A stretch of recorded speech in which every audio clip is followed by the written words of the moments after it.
Hey guys, it's Evan here, and welcome back to another video, and today I'm going to be giving you guys a look at the Doctor Strange cosplay I have recently completed, so let's go ahead and get on into this. Alright, so as usual, here we have everything laid out on my bed. This is everything that I use for my Doctor Strange cosplay. So we have the two pieces of the tunic, which are a kind of an undershirt type thing, and then the overcoat, I call it. Got this pair of black pants that I will usually wear with it. We have my cape, which I got on eBay. We have my belt, which is created by XCoser. It's a very nicely, it's not bad for the price. It's not the most accurate thing in the world, but it's much better than the belt that I got with this costume. The belt has my sling ring attached with a D-ring. We have the two bracers. We have the Eye of Okimoto. We have the boots. And then, of course, we also have the silver hairspray that I use when I, kind of have to dye the sides of my hair for this one. That's everything laid out. Everything here, I will leave the most accurate links down in the description below for you guys to go and check out. And with that, gonna go ahead and show you guys how this thing looks on me. Alright, so to start off here, I've got just the pants and boots on. The boots go up with a zipper in the back, so that's actually nice and hidden. I really love the detailing on these boots. They've even got the little tassel-y thing here. These are some awesome boots. Alright, so now we've got the, the undershirt slash sleeves of the costume. So this one, I just go ahead, pull on like this. Also, usually I will wear some sort of a compression shirt or an athletic shirt under this, but right now I'm just wearing a normal t-shirt. So this then goes ahead, zips up. Now it is a little bit big on me. Luckily it's not too big of an issue because I do wear another coat over this, but I will most likely be bringing this in at some point, just so the under part is a little bit, more fitting on me. And the other thing that I do with these, because there are going to be bracers that go over the sleeves, I will take these, I have some safety pins right here on the sleeves, and I'll kind of bring that over and fasten it. I'm going to go ahead and do that right now. Alright, so then we have the sleeves kind of tightened best I could. Now, like I said, these don't need to be the prettiest thing in the world because I am going to have the bracers that go over these. Alright, now the next thing I throw on is this outer tunic.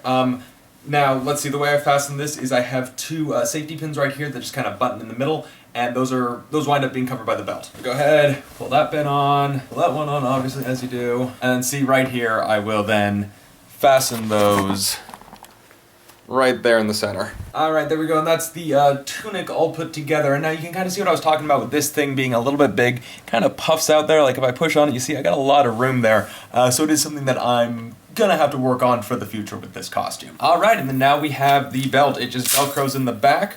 I have, as you can see, my sling ring on there, which I just kind of attach with a D-ring. I also have a bunch of extra safety pins, which I have pinned onto this. It never hurts to have a bit of a backup there.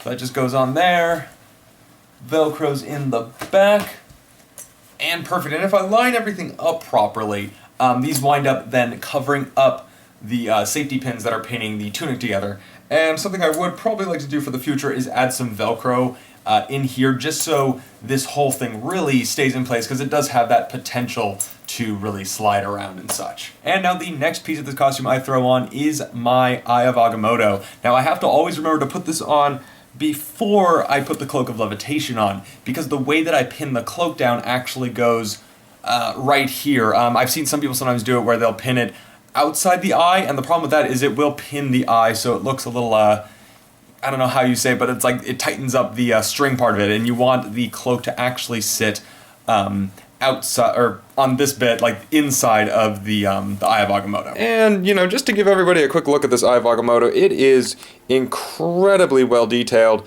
There is some, I don't know if you'd call it really an issue, but this part here, it does have a green rock in it, like the eye is supposed to open up like an eye. Some of the parts of mine kind of fell around a little bit. I don't know, it's something I have to work with and fix. You can kind of see how it moves around in there. Just, a little thing to work on for the future. Alright, but like I said, here is the cloak. Now this cloak is incredibly well detailed. I got this thing off of eBay. I think it was around $130, something like that, but for the price I paid for this thing, it is incredible. There is a wire type thing running through the entire, I don't know what you call this, neck of the cloak? I'm blanking on the term. Collar, there we go, that's the word. That actually allows this thing to stay up and lets you like kind of position it so it's up or down, has a little like curve to it, whatever. It does have these little like latches here, but honestly these things do nothing. So what I do wind up doing is I safety pin this down. So first thing I do, of course, get the cloak on like that.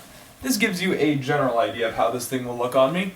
And I'm going to go ahead and now pin this thing down because it takes a bit and it's kind of a boring process to watch. Alright, there we go, and that is the cloak pinned on. I didn't do the best job with this one, but this one you get the general idea. It pins down right here. I have it pinned, let's see if we can get in the lighting there. I have it pinned to this inner part here. That just pins right to the cloak. I will usually use more than one safety pin for each side, but for the purpose of this video, I went ahead and just did one safety pin. But just so you can get a general idea of this cloak, look at that. It's huge. When it's windy, this thing flows really nicely. Just in general, it flows, and I really feel like I have a cape on that has a mind of its own. Also, something else I forgot to give a look at, these bracers. So, I'm just going to display one because they are kind of a pain to get on, and I'm wanting to really rework these. So they're Velcro here. We did add some extra Velcro on, just so it has a little bit extra give. But basically the way it happens, you know, you wrap it around like that. One end kind of grabs on, wrap it all the way around, and I can kind of pull it up. And that gives a good, you know, general look at how that looks. So that's it with the bracer on and without the bracer. So it really gives that cool, you know, I don't know what you call it, Doctor Strange bracer look. I know there are a couple different ways to do it. People have done like hand wraps and stuff. I actually really like this method just because it's solid. I don't have to deal with anything extra, that sort of thing. And here's how I look, you know, without the glasses, with the facial hair on. Not doing the color in my hair today because I'm just too lazy. I have some pictures on my Instagram if you guys want to go ahead and check that sort of thing out. Also, I am planning to do a full showcase video of this, really showing it off, you know, going out, getting some really cool cinematic shots of this costume. It's going to be awesome. Hopefully.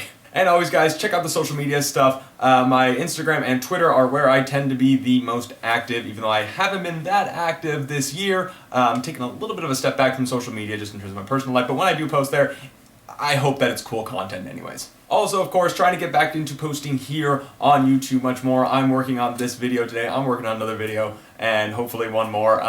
You know, just getting back, showing you guys my cool costumes that I have. Also, if you are interested in making your own Doctor Strange cosplay, like I said, everything here I bought online, so I'm going to provide the best links down in the description below for you guys to, you know, recreate this sort of a look. Anyways, guys, that is it. Remember to stay frosty, and I will see you all in the next video.